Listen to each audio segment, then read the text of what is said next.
नमस्कार दोस्तों। अगला नंबर क्यूबा का है। अब ये पूरा मीनिंग को समझिए कि आगे क्या होने वाला है। जिस तरह से ईरान और अमेरिका वार लड़ रहे हैं और पूरा दुनिया को इस बात का अंदाजा नहीं है कि ईरान और अमेरिका वार क्यों लड़ रहे हैं। ईरान का आखिर क्या गलती है?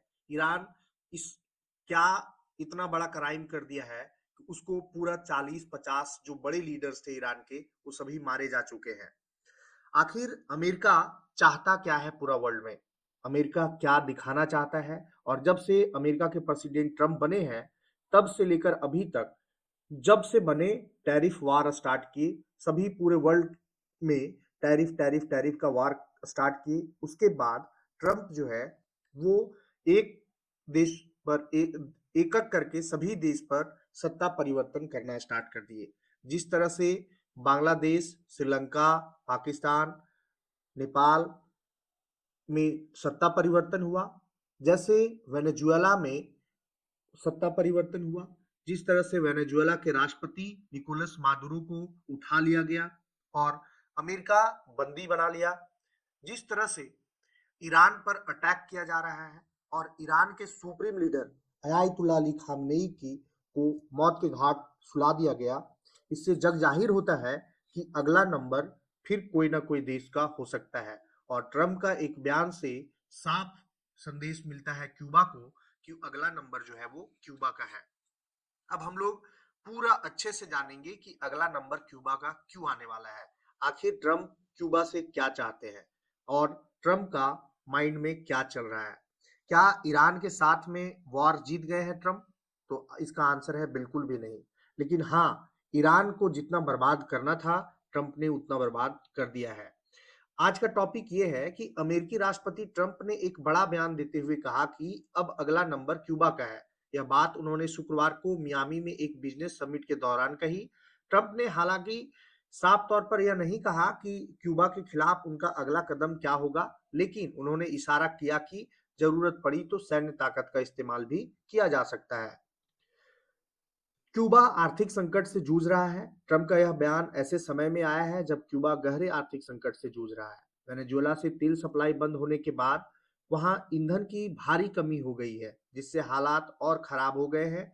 अमेरिका की मदद से हुई कार्रवाई के बाद वेनेजुएला के नेता निकोलस मादुरो को हटा लिया गया था, जिससे क्यूबा की बड़ी ऊर्जा सप्लाई कट गई।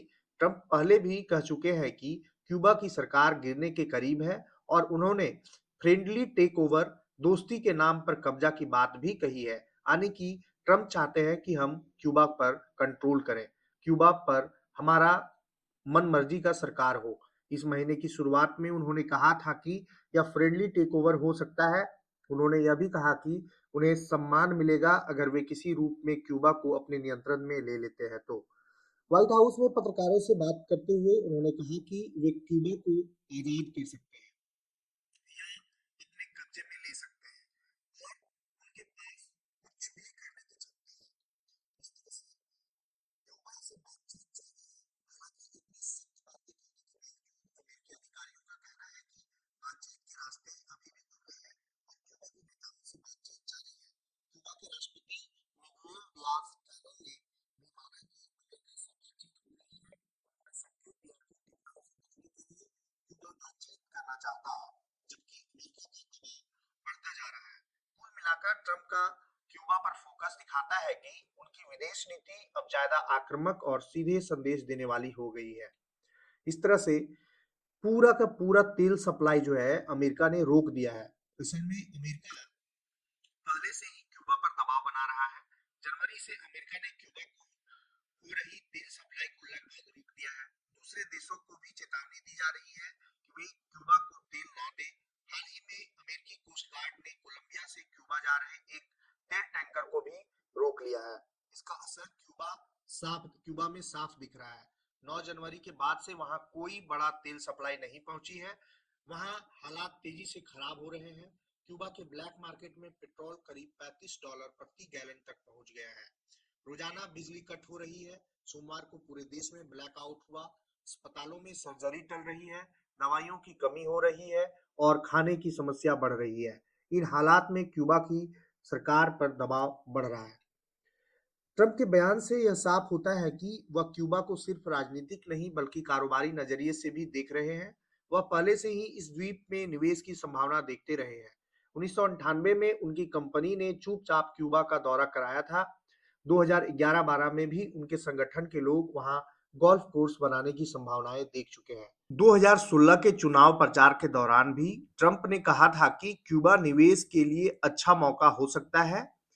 अब उन्होंने फिर कहा है, वे हमसे बात कर रहे हैं। यह एक असफल देश है। उनके पास न पैसा है, न तेल, कुछ भी नहीं है। 1898 में स्पेन अमेरिका युद्ध के बाद क्यूबा स्पेन से आजाद हुआ था, लेकिन असली कंट्रोल अमेरिका के हाथ में चला गया। अमेरिका ने क्यूबा की राजनीति, सेना और अर्थव्यवस्था पर बड़ा असर रखा। वहां की जमीन, चीनी उद्योग और कारोबार में अमेरिकी कंपनियों का दबदबा था। साल 1959 में क्रांतिकारी फिदेल कास्त्रो ने अपने गोरिल्ला सैनिकों के साथ मिलकर तानाशाह बतिस्ता को सत्ता से बेदखल कर दिया। बतिस्ता एक तानाशाह था। उसके खिलाफ लड़ाई के दौरान अमेरिका ने ही फिदेल कास्त्रो का समर्थन किया था। अमेरिकी अखबारों ने कास्त्रो के इंटरव्यू छपते थे। सत्ता हासिल करने के बाद कास्त्रो ने बड़े बदलाव किए। उन्होंने देश में कम्युनिस्ट नीति अपनाई, अमेरिकी कंपनियों की संपत्ति जब्त कर ली और जमीन और उद्योग को सरकार के नियंत्रण में ले लिया। अमेरिका ने जवाब में क्यूबा पर आर्थिक प्रतिबंध लगा दिया, व्यापार बंद कर दिया और तेल और जरूरी सामान की सप्लाई रोक दी, जिससे क्यूबा की इकोनॉमी खराब होने लगी। इसके बाद क्यूबा ने सोवियत संघ, रूस की तरफ रुख कर लिया। इस वजह से अमेरिका और क्यूबा के संबंध और खराब होते चले गए। इन दोनों के संबंध इतने खराब थे कि 55 साल तक कोई अमेरिकी राष्ट्रपति क्यूबा गया ही नहीं। ये सिलसिला 2015 में तब खत्म हुआ जब अमेरिकी राष्ट्रपति के रूप में बराक ओबामा क्यूबा गए, लेकिन तब तक फिदेल की जगह क्यूबा में उनके भाई राउल सत्ता संभाल चुके थे। फिदेल कास्त्रो को अमेरिका अपने सबसे बड़े दुश्मनों में से एक मानता था। कई रिपोर्ट्स के मुताबिक अमेरिका ने फिदेल कास्त्रो को मारने के लिए 60 साल में 600 से ज्यादा बार असफल कोशिश की। अमेरिकी खुफिया एजेंसी ने फिदेल को मारने के लिए जहरीले सिगार से लेकर जहरीले पेन तक कई उपाय आजमाए थे। हालांकि ये सभी प्रयास नाकाम रहे थे। एक बार फिदेल कास्त्रो को मारने की साजिश में शामिल होने के लिए उनकी एक पूर्व गर्लफ्रेंड भी तैयार हो गई थी। इस साजिश के तहत कास्त्रो को मारने के लिए जहरीली कोल्ड क्रीम का जार उन तक पहुंचाना था, लेकिन कास्त्रो को पहले ही इसकी भनक लग गई और ये योजना भी नाकाम हो गई। 25 नवंबर 2016 को 90 साल की उम्र में क्यूबा के हवाना में फिदेल कास्त्रो का निधन हो गया और इस तरह से अमेरिका जो फिदेल कास्त्रो को मारना चाहता था, उनको नहीं मार पाया। ये नेचुरल डेथ हुआ इनका, लेकिन अमेरिका का ध्यान जो है क्यूबा पर लगा रहा और क्यूबा जो है सालों दर साल जो है सैंक्शन झेलता रहा और इस सैंक्शन के वजह से क्यूबा का आर्थिक स्थिति और खराब होते चला गया और हालात ये है कि क्यूबा जो है अब अमेरिका के सामने घुटना टेक दिया है, बातचीत करने के लिए तैयार हो गया है। अब आगे अमेरिका जो है क्यूबा को अपना अंडर मिलाएगा या फिर क्यूबा पर अपने मन मुताबिक शासन चलवाएगा। देखिए, ईरान और अमेरिका वॉर कब तक चलता है और क्या ईरान जो है जीतता है या अमेरिका जीतता है, ये आगे देखने का विषय है।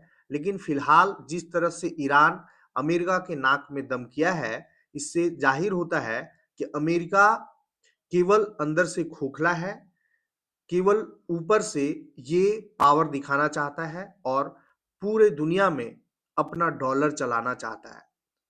धन्यवाद।